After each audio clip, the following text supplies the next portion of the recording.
Come along, children. Now we're going to have a little music.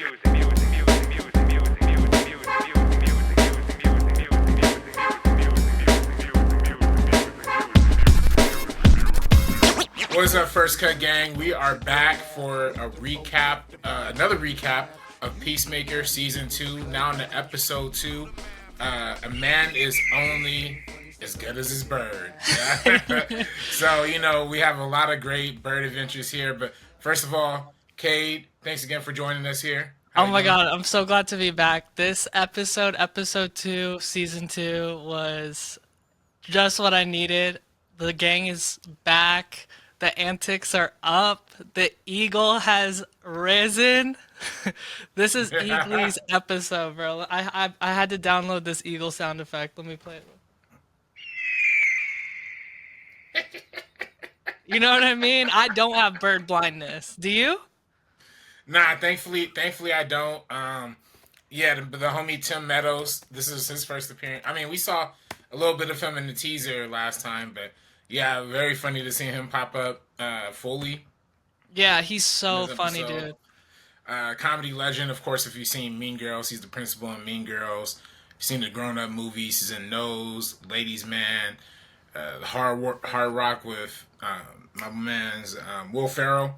So yeah. Yeah, Mean Girls is definitely what I know him from. Yeah. But I feel like he brought SNL. He brought like a whole new vibe as this character. Also, his name is obviously spoiler alert, we're talking spoilers like we do every week. But his name is like Flurry, which reminded me of like Nick Fury, and I'm like, is that also satire? Like, I don't know. Yeah, no, it's very, with his character is funny. Well, we're gonna get into it. We're actually let's save him for a little bit. Okay. We'll go in the order of the episode. I took some notes here of kind of the events that as they went down in order, and we'll go through them. And I think first of all, of course, we flash back to we picked up right where we left off in episode 1. Chris holding his doppelganger dead body, other version from a different dimension, in his hands. He's trying with to a nice helmet. He's got a nice helmet on. He's got a nice helmet. He won't fit underneath the cabinet when he's trying to fold him up and put him under the thing. So it's like it's an uncomfortable situation. He can't hide it. Meanwhile, and Chris is like questionably still kind of on drugs from the party. Oh, the night before. Oh yeah. He's definitely still, coked out. Whatever nonsense he was doing the night before, he's still trying to figure it out. So none of this is really making sense. But of course, what a nightmare. Or as Rick Flag Jr. said, what a joke. Peacemaker, what a joke. What a joke. Yeah. Yeah, we got that. Funny, at the end of our recap last week, we kind of started talking about speculations, theories of what we're going to see in season 2. I didn't expect this to start happening this soon, but yeah, one of my theories was that Rick Flag Sr. was going to find out about what Peacemaker did to his son, Rick Flag Jr., and that's going to kick off something, that we're going to see going down the line. And yeah, we start to see that unfold a little bit throughout this episode at the very beginning. So I feel like exactly what you were talking about last week basically started unfolding right away. Like kicking off with the scene between Economos and Rick Flag Sr. I was so happy to see Economos got his beard dyed back, full color. He got that box dye. He's really stepping up the dye game. The facial hair is on point. I was so happy to see him back in his full form like that. Yeah, he got to live true to his Dyebeard nickname, but I feel like Dyebeard is the season 1 nickname. Season 2, could we say Ginger? What did we call him? Yeah. His Flurry calls him Ginger Cool, right? Yeah, Ginger Cool. I feel like Ginger Cool is the new name. Like, I feel like Ginger Cool might have to be Economos' new nickname. That's kind of fly, actually. And just like Dyebeard, he can't stand it. Like, it's so funny seeing how sensitive he is to these nicknames. But I mean, I feel him. He deserves some respect. He's in the truck holding it down, and yeah, and truck holding it down as we learn later about him in a moment of vulnerability. He actually suffers from severe anxiety and things like that. So it's like it's kind of like played for laughs, but honestly, these things might actually be kind of rubbing him the wrong way. But he's taking it all to the chest, so it's kind of admirable. Yeah, that's Um, the sacrifice he makes for the 11th Street Squad. So yeah, exactly. So the 11th Street Squad are we we kind of we talked last episode about how we kind of missed them being like the first episode they were all separated. We didn't really get the chance to hang out with them all together as characters. This episode we actually get a really great scene of like a rooftop barbecue kind of sequence where all the characters are back together. Kind of feels like home. Adrian takes off his clothes. Yeah, right. Which is, it's funny if you listen again. Shout out the Peacemaker podcast. I listened to that immediately after the show, so I could kind of have some perspective of what Gunn and the cast and crew were thinking too. And James Gunn said that whole thing with Vigilante and his tidy whities was inspired by a story with him and his brother Sean Gunn when they were like little kids or something like that. So Oh, of yeah, course. so it's like Great. that comes from a thing too. Also, apparently, this that sequence was the first day of filming, like for all of season two. Like even like I guess they shot episode 2 and 3 first, and then they went back for one, and like they had a kind of a weird schedule. But the rooftop sequence was like their very first day of filming, so it's kind of a great like way to kick off filming. I feel like a bunch of friends just hanging out, cracking open Yeah. beers, like and just having fun dancing and stuff. So Yeah, I they really like probably that. captured like that real cast reunion energy too. Yeah, it's a good cast reunion. It's a great, also great moment to shout out the director of this episode, Matala. Greg Matala, if I'm not mistaken. For Superbad fans out there, this is the director of Superbad. So, Mm. he did Superbad. He did a lot of other movies and incredible TV work as well too. But yeah, I feel like this was a very, in the same way that Peacemaker in general and all the James Gunn work honestly feels very earnest, feels very comedy forward, but also something like very character forward too. I feel like we got a lot of that with that hangout sequence. We got a lot of that with the interpersonal moments between the characters. Yeah, Of course, and the way he used the camera when Peacemaker was drunk and the focus was going in and out and kind of following his face, like that was kind of feeling in the super bad realm, which yeah, played really well, I feel like.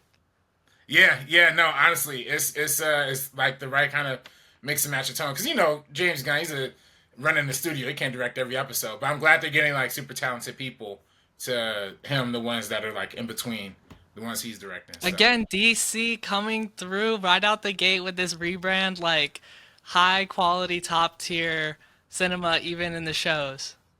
Yeah, nah, it's all coming together. I like that there's a consistency between the like these episodes when even Gunn's not directing. I hope that we can see that same continuity through the movies. Like I hope Supergirl kind of somewhat feels like in the world of Superman a little bit, but I don't know, maybe not. Maybe that's just a completely different thing, but I mean, just based off of her, minute long appearance at the end of Superman, it seems like her character will lean more into the comedy world. So I'm anticipating somewhere like a mix between the tone of Peacemaker and the tone of Superman, like trying to keep that sort of super polished, super orchestral vibe, but then also adding in I'd love to see maybe some Avril Lavigne needle drops in Supergirl, like yeah. some party girl anthems, maybe a Brat Summer reference.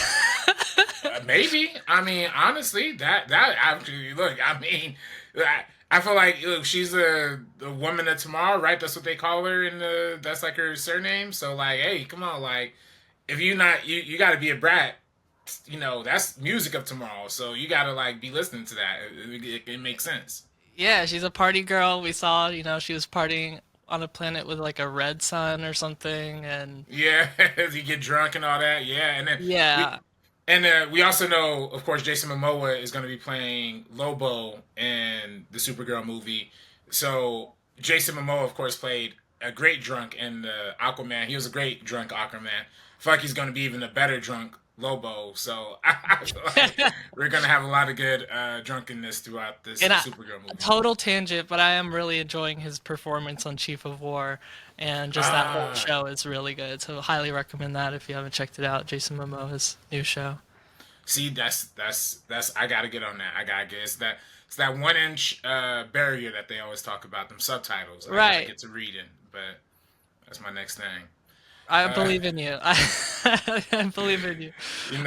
But back to Peacemaker.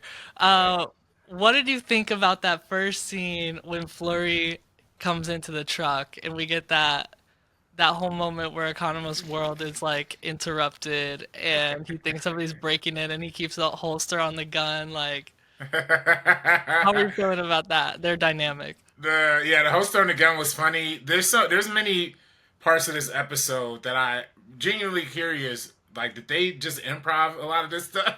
I was thinking that too. Because it's just, particularly to see that the line that made me laugh way too hard to this shit up. But well, I'm sorry, Pokemon's grammar is not my bag, man. When you were learning that, I had 2 hot bitches sucking my dick. I was like, no, literally.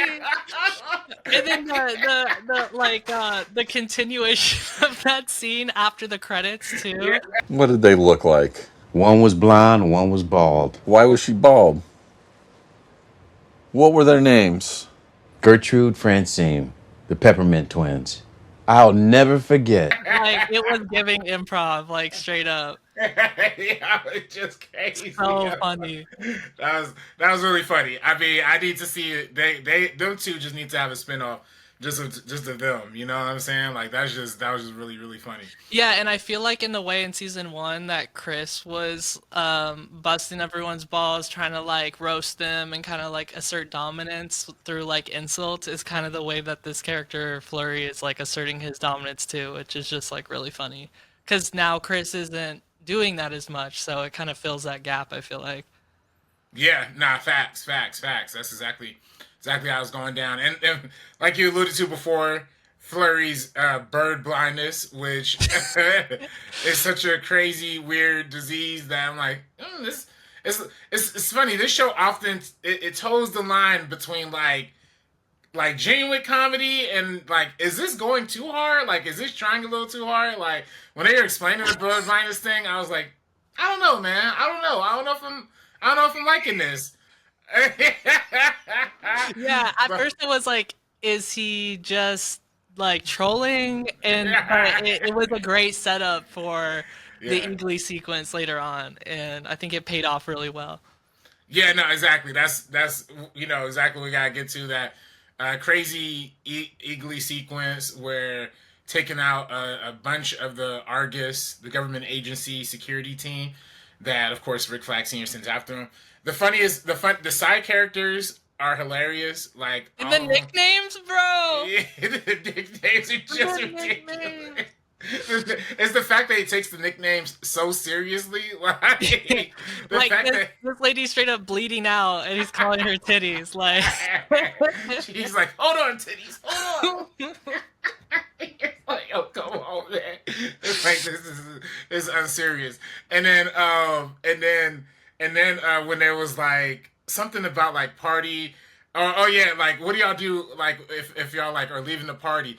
Oh, like, we'll stay on the way. We like to get lit. Like, and yeah. Like, and I want to ask you, that's a question I have for you.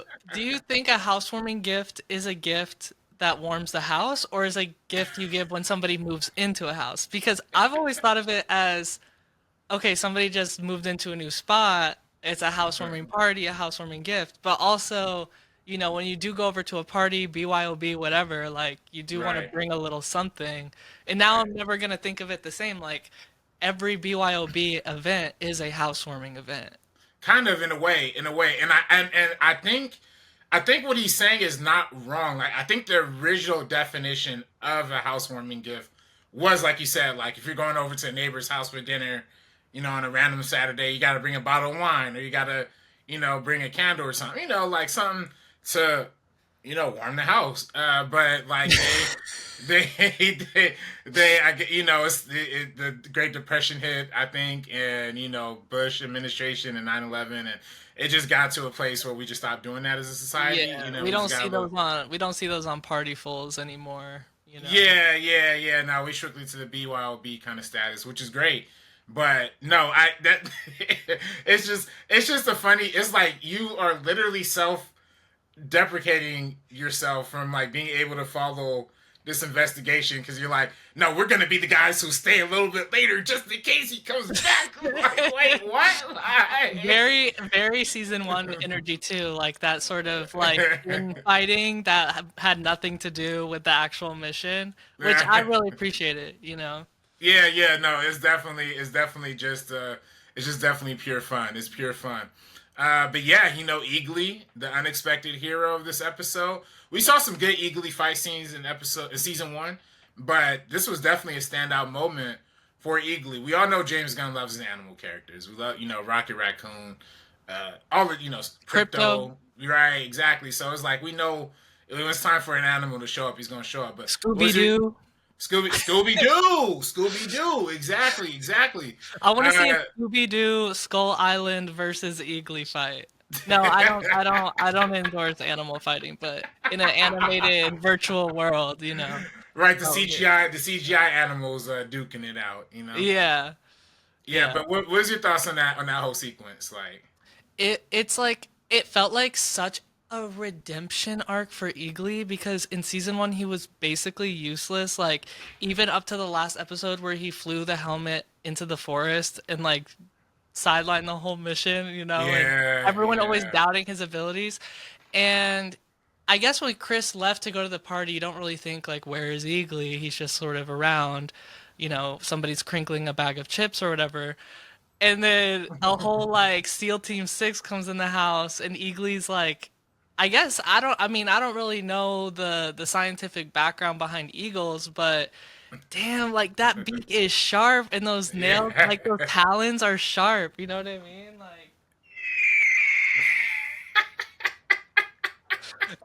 and like Eagly took them all down. I mean, granted, Tim Meadows couldn't tell if it was a hummingbird or a finch or a sparrow. he couldn't shoot it. I'm like, yo. Like you would never think that affliction would play into like a critical mission, but Right. Yeah, they had to establish that early. Yeah, that was crazy. That was crazy. I feel like one of the dudes, I mean, whoever the dude who got his eyeball ripped out, like I was like, dog, I would quit on the spot. yeah. I'm not playing these Eagle games no more. Like I'm done. No, they broke into the nest. Like Eagly does not play. Also, speaking of eyeballs, rewinding in the episode a little bit to when Adrian and Chris are on their Walter White, Jesse Pinkman Oh are yeah. chopping up a body. Like, I noticed that alternate dimension Peacemaker is missing his left eye, and I wonder if you had any sort of like intel on what that was about. I didn't even peep that. Honestly, I just thought that was something that might have gotten, you know, fell out like during the fight, or like it got punched out or something. But yeah, maybe there is a backstory. Maybe there is something to that. I have to look into that. I'm gonna have to I look didn't into I that. didn't catch that in the first episode, but in this episode, like there were like close-ups on the face and like the eye. It seemed like something that had healed over, something that was Right. like deep in his past, part of his lore or something. So I'd be interested to see if they bring that up again. But what did you think about that gruesome and hilarious scene of Adrian and Chris pulling the body apart in the Quantum Mania? Yeah, no, that was that quantum exactly. No, it was fun. I mean, it's a great again. We love seeing Vigilante Adrian, just a pure masochist, pure psychopath, pure pure Gavin Newsom, pure Christian Bale and American Psycho. Yes, American It's, Psycho Core for like sure. it's just all of that and a bag of chips, and I just like seeing it. He's doing it with a full smile on his face. This is actually the third song that we have from the band Foxy Shazam in this moment. So the band that does the intro song, and then of course Dreamer from last episode, and then they did this one. I think it's called Touch of Evil for this episode. So yeah, Gunn likes his bands. He's sticking to pretty much a lot of the same kind of music, same kind of artist all the way through and through. So that's kind of cool that like the show kind of has like a underlying, like almost like another composer in a way, with the soundtrack. So, but yeah, great scene. My favorite beat of it, of course, was the ending when the creepy looking alien comes through. Homie's like, "Who's that?" Or for one, Adrian sees this intergalactic alien looking thing with like this nasty thing that he's holding, and his dead first, rat. dead rat. His first reaction is like, Who's that guy? It's just some rude motherfucker who I say hi to every time and never says hi back. I feel like literally doesn't have a language to communicate. He has no idea. Yeah, exactly. He has no idea what he's saying. So, yeah, no, it's good stuff. Good stuff. Speaking of needle drops, I think my favorite in this episode was "Dirty Money" by Ida Maria.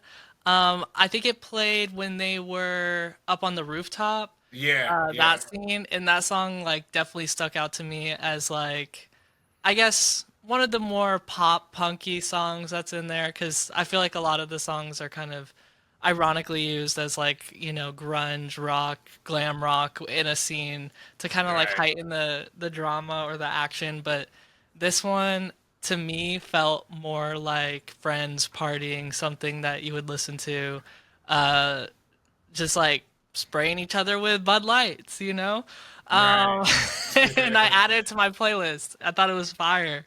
Yeah, no, these are all fire songs. Actually, I have a question about songs, and I want to ask you at the end of the episode, you and the audience at the end of the episode, at the end of our recap here. But before I do that, I just want to touch on one person. I feel like the true MVP of the show, Adebayo, who is, like they even say in the show, like she's probably honestly Chris's real best friend. Yeah. And like, we get to see a little bit of her situation at home, as we met her wife Keela in the last season. Kia and the dogs, yeah. Yeah, the dogs, and it seemed like they was doing pretty good season 1, but now seems like because Adebayo lost her job and she's just they're kind of have a strained marriage, strained relationship. Kia's talking about going to Gotham, which is like, why would you want to go to Gotham? That's like somebody saying, that's like somebody, I mean, I don't want to look, I don't know. That's just like somebody like living in Santa Monica. Decision. Yeah. It's questionable. It's like somebody living in Santa Monica being like, what are we going to, I thought we were moving back to Compton. Like, what are we doing? Like, it's like, what, hold up. Wrong way, buddy. Go back where you, so yeah, I'm like, that's a little funny. So I thought that was crazy, but I like that we got the little Gotham Easter egg little drop in there. But yeah, the casual drops of the interconnected world is always nice. I think with that scene, one thing I picked up on is that none of the dogs were wearing outfits. Oh yeah, to me, it's like big character development. Right, because it was all wearing outfits last. Yeah, because it was a whole thing. The dogs wear the outfits. And Harcourt was pressing Adebayo about, you put the outfit on the dog and give them more attention. So, of course, they like wearing the outfit. And I guess the dogs are living with Kia now, and so they don't have outfits. And that kind of broke my heart a little bit. But also, just like their whole dynamic, Kia and Adebayo was heartbreaking to see because Adebayo was thrust into the situation just by being related to Viola Davis's character, Amanda Waller, being her daughter. A-Dubs. And A-Dubs, we got a new nickname unlocked this episode as well. And she's trying to make the best out of the situation. She kind of found a new passion, a new dream, an awful business card that she designed. And it's kind of sad to see Kia not really being there for it or supporting her in that way. But also, it's not what she signed up for, I guess. So, Yeah, yeah, it's always tough. It's this is very reminiscent of. I've been rewatching The Wire lately, so of course, like that stays out of my mind. And there's actually a little like black lesbian couple in The Wire that's like almost a similar dynamic. Like one is a police officer who works like 18, 20 hours a day. The other one is the wife at home, and she's trying to raise the kid, but her wife is on the police force and doing all this other stuff all day and has no time to be with the family. And it's just a very like I feel that like I guess this is out of bounds like unemployed, so I guess she could like be there more often, but it's still like this that dynamic of like that disconnect in time and like you said, that's heartbreaking. Yeah, and it also makes me feel like this season they are focusing more on like the romantic side of the relationships with Chris and Harcourt, who we got a name reveal, Amelia, first name Amelia, last name Greatest. This episode when he was scrolling through the phone. But yeah, I'm really excited to see. I hope they keep revisiting the Kia Leota plotline, because I think there's some interesting stuff there, especially parallel to Chris and Harcourt, Right. and seeing how their romantic lives play into their superhero lives, which is always a great, I don't know, lack of a better word, trope to fall back on in a superhero movie or show. You know, how the love lives are impacted by the danger and the risk of being a vigilante or a superhero. Right. Exactly. And yeah, I mean, it's funny going to the Chris and Harcourt thing. We're going to the heartbreak emoji of it all. Like, you know, we get we see our Peacemaker steals the other Peacemaker's phone. Texts the other Peacemaker, the other Harcourt. It's so weird. Like this multiverse. let's say 1 and 2. Like, you know, Peacemaker 2, the dead Peacemaker, Peacemaker 2. Took his phone, texted Harcourt too from that universe, you know, but you ain't got reception, you know, inner universes. You don't have inner universe connection. So you have to go back into the other universe to make sure that text sent through. Gets the reply back that I was heartbroken. It was the heartbreak emoji, which, by the way, also followed the heartbreaking scene in our universe where our Harcourt and Peacemaker have that little conversation, and you think they vibe in, but you know, Chris kind of calls her out on like, you know, her looking for fights. And again, like we mentioned last recap with season 1, she had gotten to the fight at that bar. Season 2, Chris kind of sees that and is like, yo, you kind of have a problem. Like, this kind of a pattern, isn't it? Like, and you know, women don't like to be held accountable. I'm kidding. I think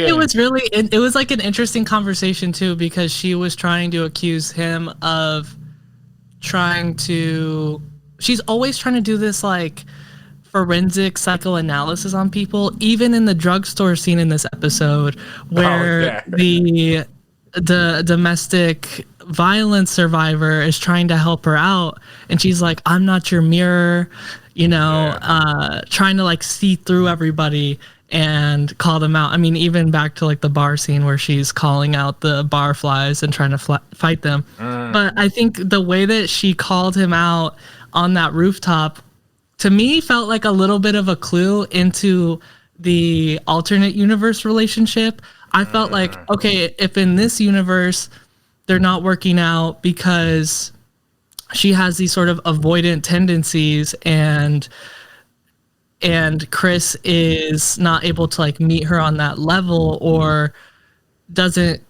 isn't able to like break down those walls for her to be vulnerable.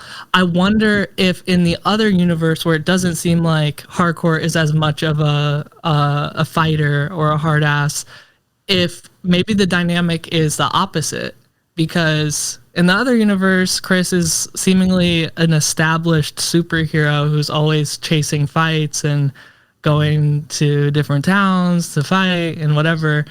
And to me, it felt like a little bit of a clue into what we might see between Harcourt 2 and Peacemaker 1. Yeah, nah, I feel that. See, I didn't even think about that. Yeah, it could be almost like a flip dynamic, where and maybe that's the reason why they didn't work out, and maybe that's why she goes to somebody more like again, my theory, Rick Flag Jr. in that universe, like that version of their Rick Flag Jr. Maybe he's somebody who's a little bit more low key with his heroics, somebody who's like less in the spotlight. Because we see the preview for the next week's Peacemaker at the end of this episode, and it's clear like when they figure out that this, that their Peacemaker from that universe isn't dead, which is like doppelganger basically. They have a big party. Seems like they have a big parade. Like it's a big celebration. I feel like the Peacemaker in our universe wouldn't have anything close to that. Like I feel like people, like this, even despite saving the world with Project Butterfly, like I feel like they're in a worse position overall because of that. So I feel like it's gonna be such a strange mirror seeing somebody who's like heroic and celebrated on that side. Maybe my theory, maybe he's like, it's almost like the flip, right? Like this universe, he's heroic but not celebrated. Maybe in the other universe, he's celebrated but not really heroic. Maybe he is like a more of an a-hole, kind of situation on that side of the world. So, it could be very, very interesting to see how that all plays out. Yeah, and one other detail about the other universe I thought was interesting was the iPhone that he pulled out. He was able to like easily unlock it with his doppelganger Face ID, which is like life hack. Right. And what's interesting to me is like it's very clearly an iPhone. I guess Steve Jobs is canon in both of these multiverses. Yeah. He's what do they call it at the TVA? Like anchor character. Anchor beam. Yeah. Yeah. And the camera roll, like I don't know, it's a very small attention to detail thing, but I really appreciate when shows just don't really care and use what you would assume would be like copyrighted iOS software, because it just makes it feel more like real. And like the camera roll he was scrolling through and all those pictures and videos of Harcourt, who is played by James Gunn's partner IRL. Right. I was thinking, I bet he just sort of airdropped some pictures over to the editor, like, here's from our vacation, here's us, you know what I mean? No, that's literally what I was thinking too. Like literally, I was like, oh, that's probably just from bro's phone. You know what I'm saying? But yeah, no, you're right. The UI of it is funny. Yeah, the fact that the Face ID is funny, and yeah, Steve Jobs is canon. The Muppets is canon in this universe. From that dude at the store. So it's like, yeah, we getting it's like the other obviously Bud Light was like, I feel like that was like product placement dang near how much saw the Bud Light logo pop up. So yeah, I'm not gonna lie, I wanted to go get one after watching that. Yeah, straight up. I was ready to crack open a cold one with the boys. Like it was that kind of time. So it's a good episode, great episode overall. Oh, the one thing I wanted to get with you about, Cade, is there's a highly debated topic online in the YouTube comment sections and Reddit all over the place about the music, particularly the opening theme of Peacemaker season 2. Some fans out there don't like it. Some people think it's too melodramatic. It's not fun enough. There's other people. I'm other people. I love it. I enjoy it a lot. I think it's great. So my question to you is, Cade, and to the audience, what's your favorite theme song or theme version, opening credit theme song of Peacemaker season 1 versus season 2? I'm going to lay it all out there right now. Maybe it's recency bias. I don't care. I personally like season 2. I think this is a great opening credit sequence. I think it's fun. I think it's beautiful. I think it tells a great story and gives a great expectation for what we're going to see for like romance. We're going to see some plot twists. The season 1 is great. Of course, it's iconic music.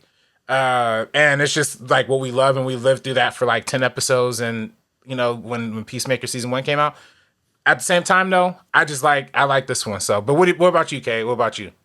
these are the real issues that plague our time. You know, these are the mind-bending philosophical queries we must answer on First Cut. Yes. I personally am a big fan of "Do You Want to Taste It" that they used in season 1. Yeah. Just because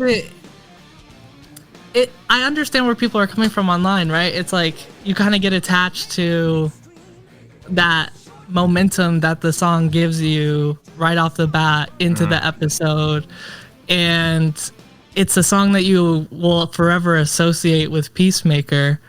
Yeah. And you know, I totally understand from a creative standpoint bringing a freshness to it by using Foxy Shazam, and they're using Foxy Shazam consistently throughout the season. So it's a vibe. I'm not gonna knock it, you know what I mean? But would I maybe have used the same song just for a little bit of consistency? Yeah, probably.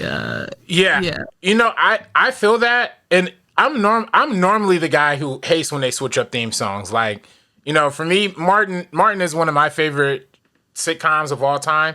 But I think one of the biggest things, you could tell there's a very clear difference between the Martin theme song, you know, the Martin theme song 1 versus Martin theme song 2. Seasons 1 through 3 versus seasons 4 and 5. Like 1 through 3, golden. Best television of all time. All-time comedy. Season 4 and 5, I'll kind of start to fall off. And I don't want to say it was the song's fault, but y'all changed the song at the same time that the show got whacked. So it's like, I don't know. I kind of blame it on the song a little bit.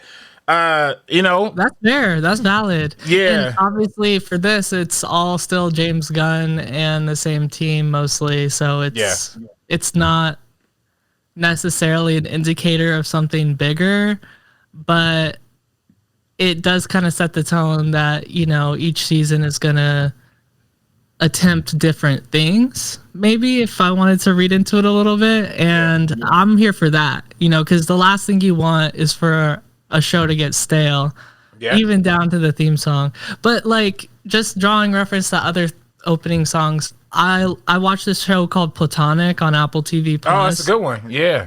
Really good comedy with Seth Rogen and Rose Byrne. And I discovered one of my favorite songs to this day from that opening sequence. But every time I go back to the show, every episode has a new opening sequence song. Oh, that's one of those kinds. Every time I wish it was still that one that I love.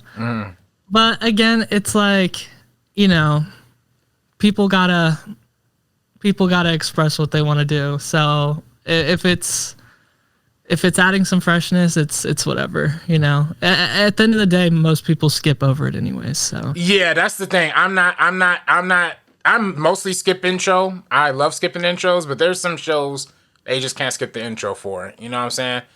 I feel like White Lotus is one of them. I feel like this Peacemaker is another one. The Office, you can't skip the intro in The Office. You know what I'm saying? There's just some of them that you can't do it, and I feel like this one is like, you gotta. It kind of helps you lock into what the show's going to be, especially because it's a nice little editing touch too. They fade in the song as the shots is like leading into the title. So it's like, for example, we get that angry Frank Grillo walking towards the camera, like as the song starts to catch up. So it's like almost kind of like, to me, I think that's why I kind of like it a little bit though, because it's like it's like there's a lot of sad things happening to these characters.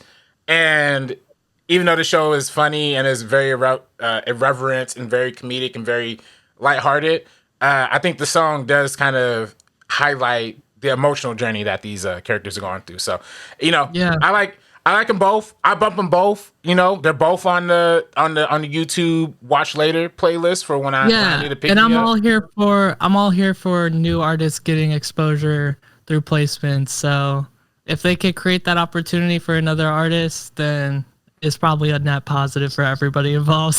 That's what we need. We need Cade Huseby, season 3 of Peacemaker, James Gunn. Come on, we got to feature.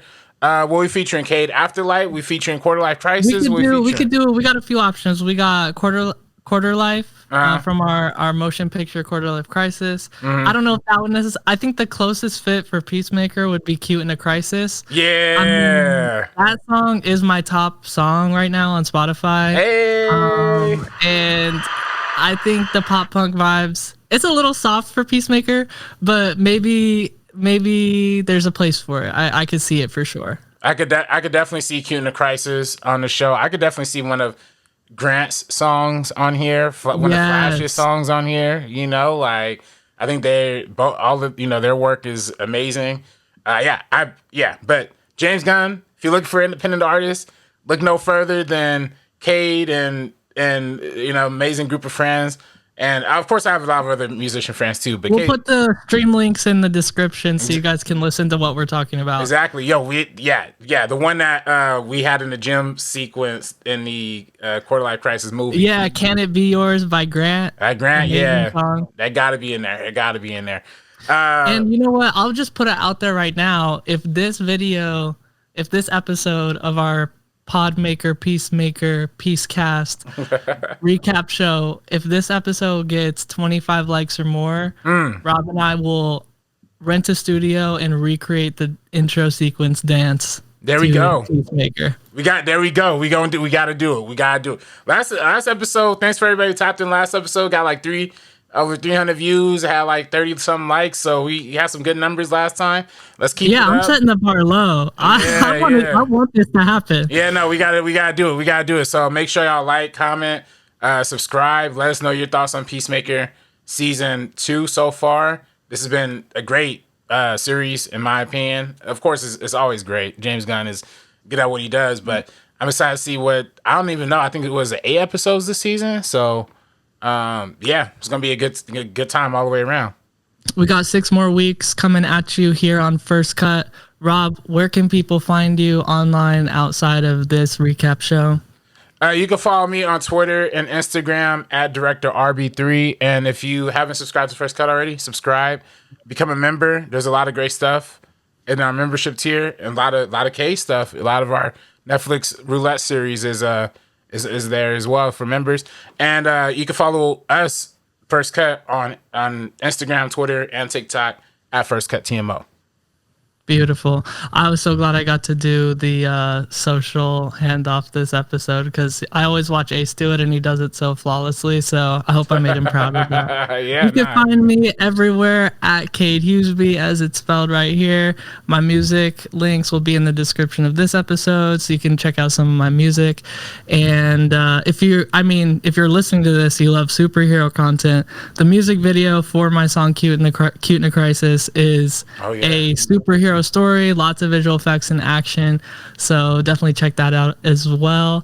And again, gotta plug the feature comedy documentary Rob and I made over the past 2 years called Quarter Life Crisis, in the festival route right now, but the trailer's out. Rob's trailer reaction is out, so check out all of that all those goodies. Trailer's doing really well on TikTok, so nice. I hope you guys can give it some love on YouTube as well. And let me give one more eagle sound for the outro. Come along, children. Now we're going to have music. Shout out Eagly. Eagly killing it, man. Eagly killing the game, literally. It's great. It's great stuff, y'all. Thanks for watching. We'll see y'all next week on our I like Podmaker, the Podmaker recap show. You know what I'm saying? Podmaker season 2, episode 2 recap. Thank y'all for watching. We'll see y'all next time. Peace. For you, only one can remain. It's either me or you. Only one can remain. It's either me or you. Take you out the equation. It's either me or you. You do the math. Only one can remain.